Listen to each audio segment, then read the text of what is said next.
with him in Jacksonville and coming here, knowing what the game means to him, being voted a team captain.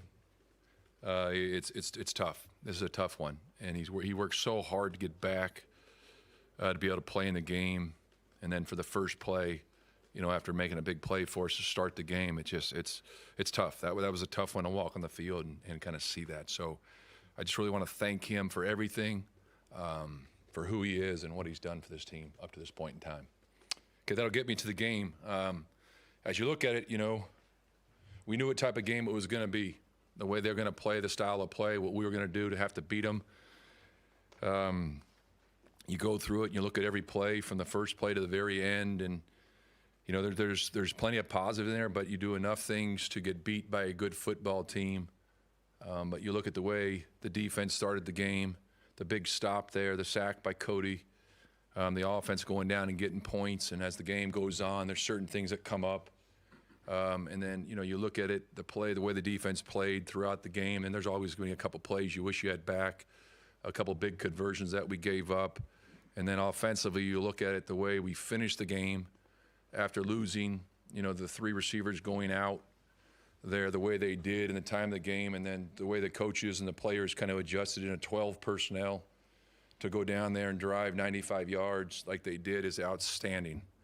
And that's the way, you love to see the guys do that. So give those guys a ton of credit for what they did. But it just goes down to you can't beat yourself against a good football team with the false start penalties, number of 3 and outs, giving up key conversions on third down on the defense side of the ball, and just some little things that get you beat on a good football team. So we got to continue to keep fighting. That's the only way to do it. Keep working and move on to the next one. So how was Calvin doing, and how did he take what happened yesterday? That's a tough one. You go on the field, something's the matter. You're not exactly sure what it is. It's then you see him. That's the first thing I did when I went in at halftime to find out where he was, and he was crushed, obviously. And I've got a great relationship with Calvin. It started back in Jacksonville. You just love the way he works every day. He truly comes out here and he works his tail off, and the way he runs and the way he only knows how to play football one way, and that's all out. And it's such an honor for him to be a captain, like I mentioned, and I think that it meant so much to him, and for him to get back. I think really all the guys that had been out for X number of weeks, what the game means to them, they're great examples for the younger players on what it means to play this game. And it sucks that Calvin, he got injured. How do you plan to move forward at receiver? Well, we're gonna, wait and see the health of the other guys, like we talked about, that got dinged also later in the game, and just it'll be by committee as of right now, and we're going to work through that. It's Monday, so we'll kind of work through those things, and we always talk about it's players, and a great example of that is the last drive offensively. It's players going down and making plays and guys stepping up. So that goes into the game planning week in and week out on what we think is, with the personnel you have because of injuries, your skilled players you have. Maybe it's more multiple personnel groupings, things like that. But our job is to put the players in a position to be successful. So, as you evaluate the options, what are some of the things that you got your glasses back on? I see, because you got that light blinking at me. Yeah. So as far as with Restrepo, what are some of the things that he would have to do to get an opportunity to get called up and get some action? Well, we'll look at where the roster is coming later in the week on the health of everybody and kind of see where it is. And he's done a great job of starting to work more in the kicking game. That was something he didn't do it as much of early on, and then he understands the importance of being in the kicking game. So those are some of the things, but we'll see what happens, throughout the week to see, what our options are going to be moving forward. After the Colts game, you expressed some regret about your fourth down decision. Mm-hmm. Are you anywhere on the regret meter about your fourth down decision in this one? No, not at all. We were going to take the points there in that situation, the way our defense was playing and everything, and the score of the game at the time. No, I have no regrets at all. You've talked about taking the points, Mike. Go ahead. Some guys expressed a lot of frustration in the locker room after the game, most notably Jeff. What's your take as a coach on guys, voicing their concerns like that? I don't know. Jeff wants to win.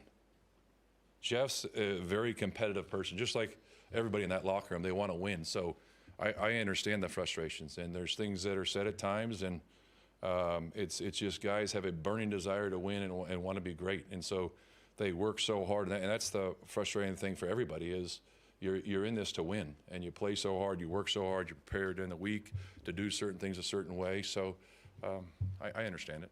When you talk about those fourth down decisions, you often say we, the people you're discussing with. What is the brain trust there? And can you kind of talk us through when the decisions start, when the discussions start, and kind of how they are made in the moment? Well, you always talk, you have when you go in, you always sit down and say, okay, how are we going to approach the game? What are we doing on a week-to-week basis?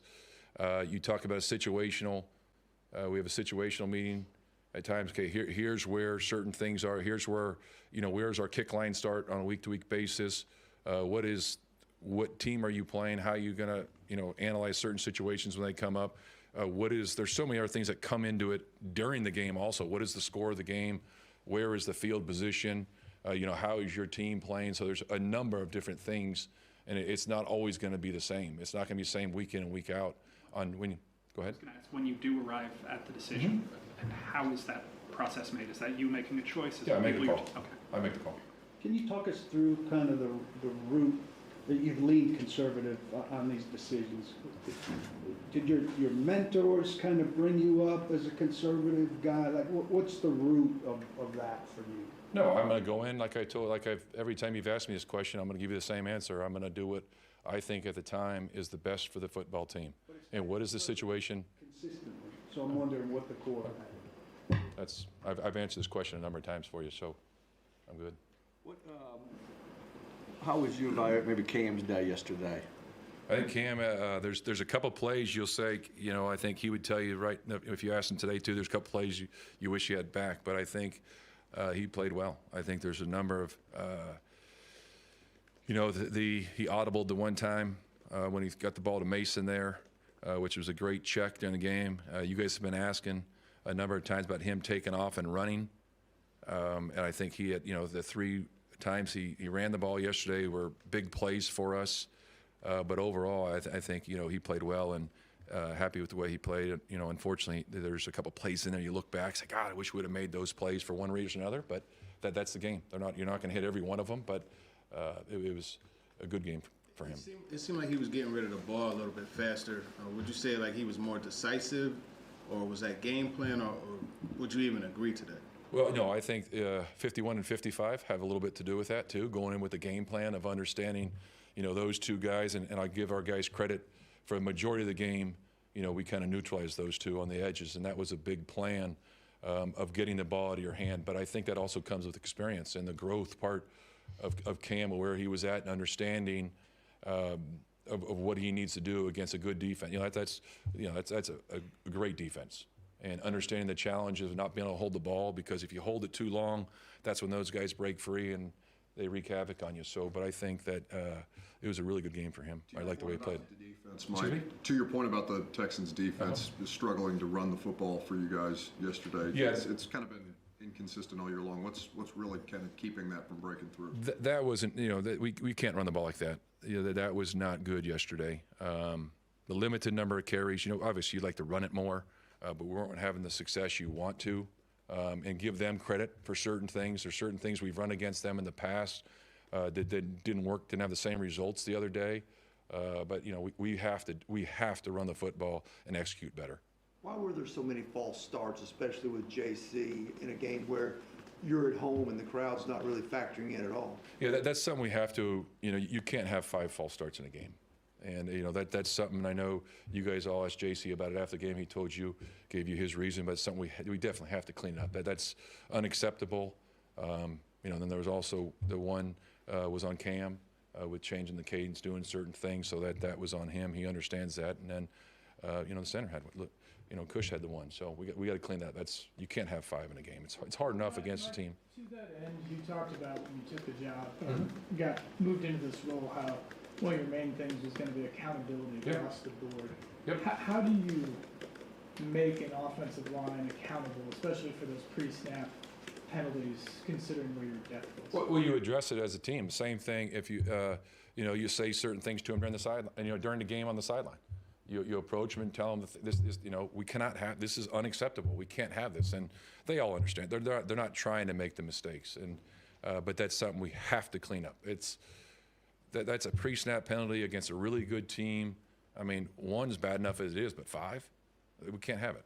Jeff said there were 4 on Friday. Was he maybe exaggerating to make a point? Yeah, we've talked about this, and there was 2 on Friday. The second play of the defense from the look team, the second play someone had a false start, and the wide receiver the first play of the team period for the offense had one. So there was the 2, and that's when I spoke up at practice. What's your sense, Mike, I guess, what kind of vibe do you get from the defense relative to their feeling about the offense's struggles over the last few weeks? Well, I think at times they're competitors, and I think everybody is doing everything they can to win. And I think so when there's times where leaders are going to speak up, and that's what leaders do. The television broadcast mentioned that you guys had brought in at some point Troy Aikman and Peyton Manning to talk to Cam about struggling at the beginning of your career. Can you maybe tell us more about what happened there? I don't know anything about that, to be honest with you. I was not there for that. When you talk, sorry to follow up on my question, how do you, I guess, you allow leaders to speak up, but you want to keep the overall tenor and mood of the locker room in check. I guess, how much do you allow them to say, and how much input do you have to keep everything even keel there? Well, it's all about the team, and I want everybody to stick together.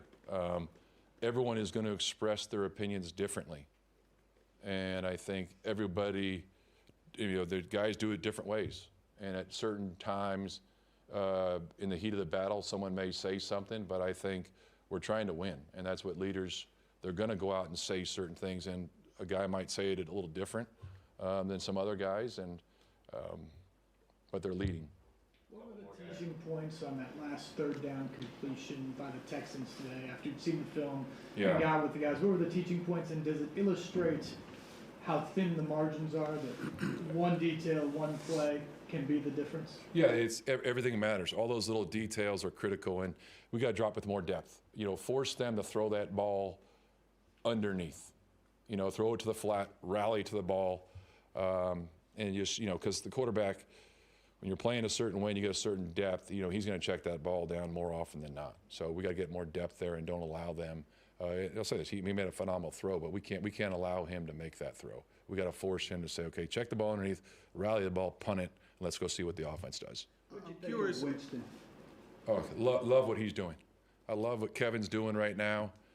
You could see, and I talked to him a number of times during the game, and like I told you guys for weeks now, I'm learning about these guys more on the defensive side because I wasn't with them as much, obviously, in the offseason or during training camp, and just to talk to him during the game, and you could see the confidence growing in his play. And I was talking to the staff earlier, or talking to Bones earlier about it. There's a play in the special teams that he was on the backside of something, and you could see all of a sudden, here comes 23 flying across the field, and there was some juice. I mean, he plays extremely fast, and I think he's getting more and more confidence. And talking to him during the game, it's just, you can see it. It's getting easier for him. So he's got a really bright future, and that's the beauty of it, is when you play these younger guys, you can see them starting to go this way and play with more confidence.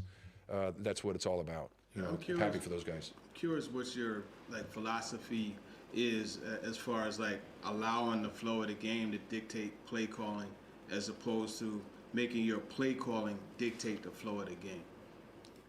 Well, I think it's kind of a combination of both, because you go in with a certain game plan, but then how is the game going? You adjust. A great example is the last drive of the game. We weren't expecting to be in that situation in a 12 personnel grouping.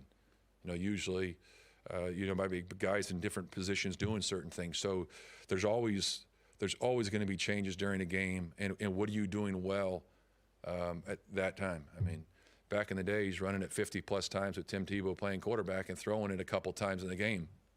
Then you flip that, you play with Peyton Manning, and you're throwing it X number of times and run it. So it's the same thing here. It's week to week, it changes. You might go into a plan and they take something away, and you say, we got to do more of the other.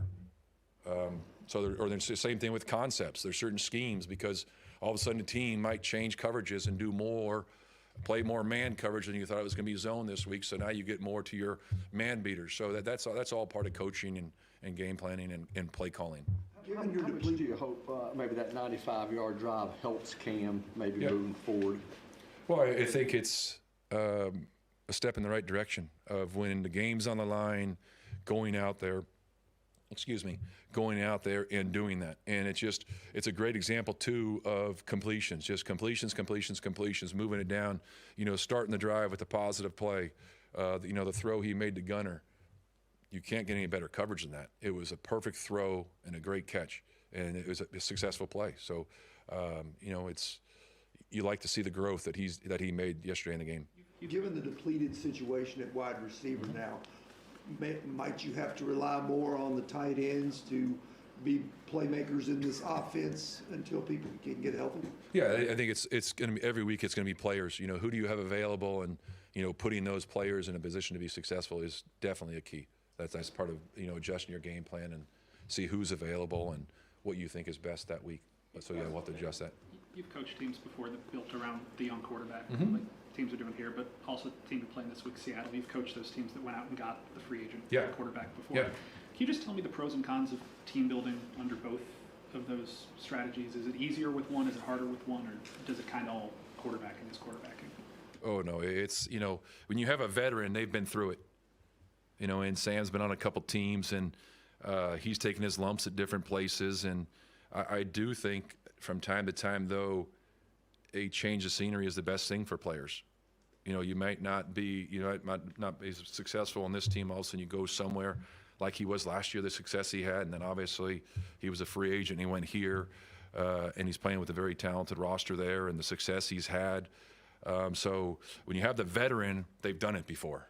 And then there's the rookie situation where there's the first time that you go in there and you see a team, you see a certain defensive coordinator for the first time, and you take your lumps at times, and there's been the ups and downs this year with Cam, and you continue to grow, and then you see the way he played yesterday, the second time he played that coordinator, and the way they call the games, and it's the same thing for somebody like Sam. He's played, a number of years and against certain teams with different teams, things like that. So you grow as it. So you kind of always try to do what your players do best, and obviously you have the veteran that's played a lot of football. There's a little more experience with the protections and doing certain things, and but it's young players got to learn somehow. All right, thank you all. See you later in the week. Yes, sir.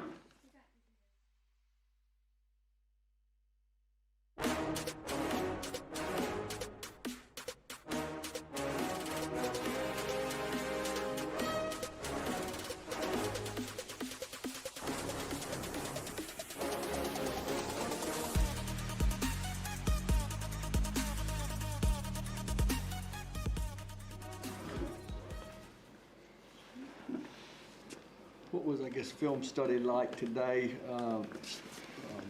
coming out of yesterday's game? Disappointing, another embarrassing loss for us. It's got to be better.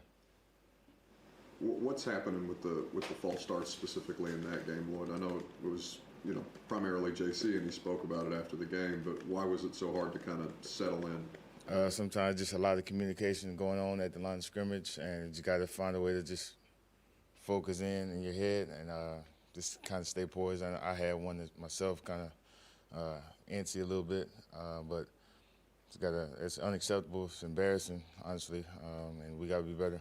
I guess why is that? You guys have been back together now with JC, at least back in the lineup. Why is that still happening, would you say? Can't really it really just comes down to focus and just discipline.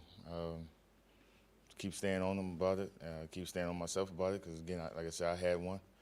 But it's very unacceptable. We got to be better than that. When the run game struggles like it did yesterday to you guys on the O-line, you take blame for that and take it upon yourselves for it to be better? For sure. We're going to take it on the chin. We're going to take blame for a lot of things that's going on as an offense. And that was a good defense that we played against. They good against the run, against every team. But we definitely take pride in that. We got to be a lot better than that. You consider yourself all the way back, Matt, from the Achilles? Yeah, Achilles. There's some other things that's been going on, but I mean, there's no excuse. Once you're out there on that field, it doesn't matter. No one cares. You guys don't care. Guys I'm going against don't care. So, you gotta find a way to just keep working, keep getting better. Given all that, how do you assess like your whole time here, last year and this year, since you signed? How has Lloyd Cushionberry played this season? It's been disappointing. I feel like for myself, the standard I hold for myself has been not up to par, and I know it's been obvious, and I have to be better these next 7 games. Some of the defensive players, they've, expressed the desire to be more direct and communication and not sugarcoating. Obviously, towards the offense, like how do you receive that communication, and what can you guys do to keep it from getting personal and just taking it as that's cool with me. We all grown men. Obviously, they're frustrated. We frustrated with ourselves. We're not just out there. It's like, oh, it'll be all right. Nah, we're very disappointed and we're embarrassed about our performance. So, yeah, I mean, we all grown men. We can handle direct talk. It's cool with me. Is there as much frustration on the offensive side as we're seeing on the defensive side? Yeah, yes, for sure. What do you think Cam's made his biggest improvement from week 1 to through yesterday's game? Just growing, being able to learn things from one game to the next. We played Houston twice, so he knew what to expect from coverages and things they may present. So he's been growing every game, and we just got to be better around him to help him continue to grow as he progresses in his career. Lloyd, one of the things you guys, Paul talked about on the offensive line in training camp was how encouraged you were by progress in the running game. Where has that been, especially here in recent weeks? It hasn't been there. We get down, and then we kind of have to get in a situation where we first of all, yesterday we hurt ourselves. We were backed up, so we couldn't really lean on the run game because we were going backwards most of the time. So we got to get back on track and throw the ball. So got to avoid that and then just stay on schedule. That'll help the run game. Up to this point, after losses, there have been plenty of guys in the locker room that talked about focusing on the positive and how there are strides being made, etc. It seemed like yesterday that tone kind of shifted a little bit. How would you say that feeling is? Like, what level of positivity is there now after the way things went down yesterday? Got to find a way to still keep it. Obviously, I mean, everyone's frustrated. Defense is frustrated with us. We're frustrated with ourselves. And it's hard to be positive, but we got to find a way to come back Wednesday and shift our mindset to Seattle. And it's a new week, new opponent, and we can't. Obviously, we're not just blowing this one by, but we have to be better. It's hard to be positive, but that's what we got to do. Speaking of Seattle, what do you think of their interior guys is going to go against? Quite a challenge, huh? Yeah, very good defense. Very good defense. Play well together. Good scheme. They fly around. They attack the ball just like what we faced last week. So another challenge, and we got to be up to it. I noticed yesterday, I guess when the Fort Campbell soldiers were on the field, you kind of went through and shook hands with all of them and spent some time with them. How come you did that? Just showing respect for those guys. I mean, they risked their lives for us. So just wanted to show my respects as much as I can to greet them and thank them for their services. What was feedback like from them? They were just excited to be there. You can tell they love football. They love the Titans. So there's just excitement. Appreciate it. Appreciate it.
about the soreness the day after a game like that? Oh, it was cool. You know what I mean? It's a divisional game, and everything was, keep trying to, compare it to every game. Everything is a fight, so. Jeff had some pointed criticism yesterday, just generally of where things are at. How do you guys kind of keep that from becoming personal, even though he obviously didn't intend it to be personal? I mean, like I said, Jeff is Jeff. Wherever he's frustrated at, that's him. But me personally, I can only got to depend on the defense. You know what I'm saying? And I keep trying to tell other players, because some people been having experience about losing teams, winning teams. You can't depend on every personnel. As I've been in this game for a while, I can't bank on special teams. I can't bank on the offense. The only thing we got to do is control what we got going on, So it's going to be times where you're going to hear a lot of, defense is up. But it is what it is. That's the most exciting part about it. We have another chance to stop a series. So that's what I can take on that. All that outside stuff, I really don't be caring about who is this person's fault, whether it's a blame game. I don't blame anybody. The only thing I can control is Jahad Ward and, control what the defense got going on. So.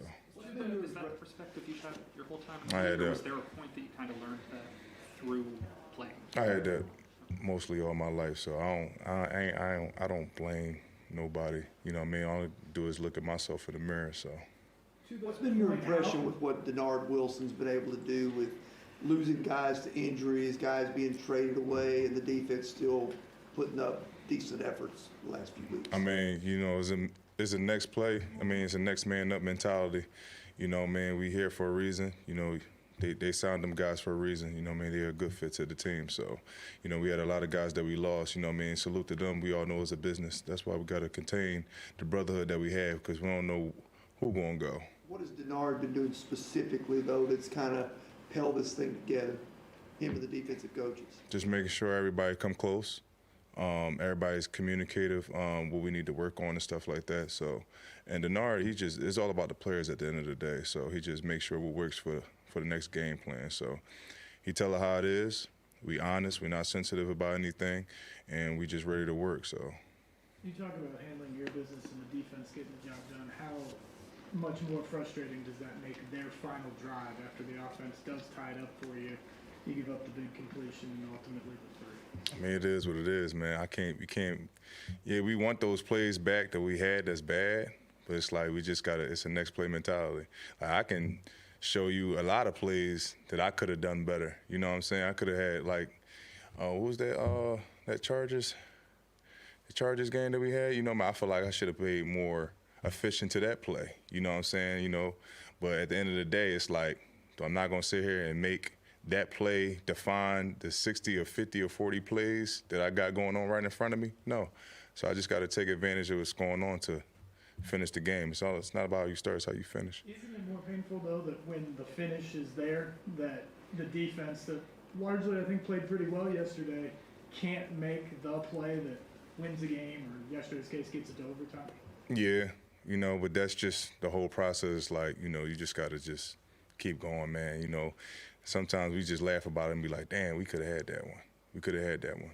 But we got to think about the other plays that we got it done. We can't control the game. It's just, it's a game of inches, and we got to do what we got to do. Harden said he feels like it's harder these days to get young guys to kind of follow the vets the way it was maybe earlier in his career. I'm wondering if you have a little bit of that feeling about generationally and maybe about this team. I feel where he's coming from. A lot of young guys feel like they try to take in charge, since, well, me personally, I feel like everybody is grown. I'm not going to treat no young cat like a rookie. I treat everybody as grown men. So my mentality is like, all right, cool. If you don't want to listen, that's fine. You're just going to hit adversity. NFL, you're going to hit adversity early or middle or late. So the bottom line is you going to hit it. What you going to do about it? So is if you listen to the veterans or you just going to be in that deep hole. So that's my whole take about the whole situation. If the young players don't want to step up or the young players just don't want to listen. So, but we got some young cats over here. They buying in, and that's all I can say on that one. Do you feel the accountability factor is where it should be across the board? I think so. Yeah, man. Listen, I'm with the guys to the fullest. You know, man. Accountability and all that. So I'm with any player that needs some advice, any young player, whether you old player and all that. I'm just trying to get to know everybody. So you know, what I mean, it's crazy because when I first got here, you know, it's a lot of things that me and Jeff, me and Arden, and the rest of the guys did. You know, it's just amazing, just learning from one another. So I'm just happy to be around the guys. So you know, whether the scoreboard. I don't look at scoreboards. I don't look at certain situations on personnels. You know what I mean? Back to the whole offense and the special teams. What can we do once we finish with the series and all that so we can get ready to get back on the field? I don't depend on nobody, and I'm ready to be with my dogs to the end. As you go down the stretch with the games left, you know, you're on a contract. You may be here, you may not be here. How do you go about processing all of that and just going out and doing what you got to do? Man, I've been in 8 or 7 teams. I've been traded. I've been released. So I'm just here to do my job, do what I got to do. I really don't control what's going on upstairs on them offices. You know what I mean? I've been way past all that, you know, certain situations. Like I said, I know everything is a business. I'm here to do my job. I'm here to do my part and have fun. Because one thing you worry about this stuff upstairs, you know what I mean, it's stuff that you can't control, you know, so I control the grass. You know what I mean? I can't worry about what's going on up there. You know what I mean? It's a business, man, and that's the nasty part about it. And I'm not saying that it's a bad situation upstairs. I'm just saying a lot of people, I see a lot of people go through things with the business side of it, you know, whether it's reps, whether it's contracts, whether it's any schemes. Been through all the businesses that's been going on in this game. But one thing I can do, I want to live when I'm done with all this. I don't want to leave this league with regret, so. Appreciate you. Thanks. Thank you. Thanks, John. All right, appreciate y'all. How big?